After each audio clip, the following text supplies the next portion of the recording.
বাংলোর সামনে বাজি ফাটানোয় কয়েকজনকে মারধর করার অভিযোগ উঠেছিল কোচবিহারের পুলিশ সুপার দ্যুতিমান ভট্টাচার্যের বিরুদ্ধে এবং এরপরেই তার পদত্যাগের দাবিতে সরব হয়েছিলেন এলাকার মানুষ।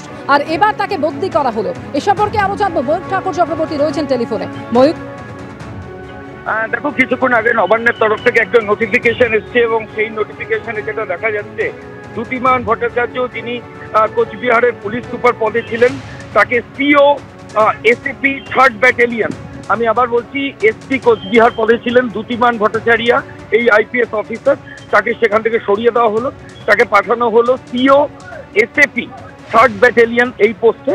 এবং কোচবিহারের নতুন এসপি হচ্ছেন সন্দীপ কারার।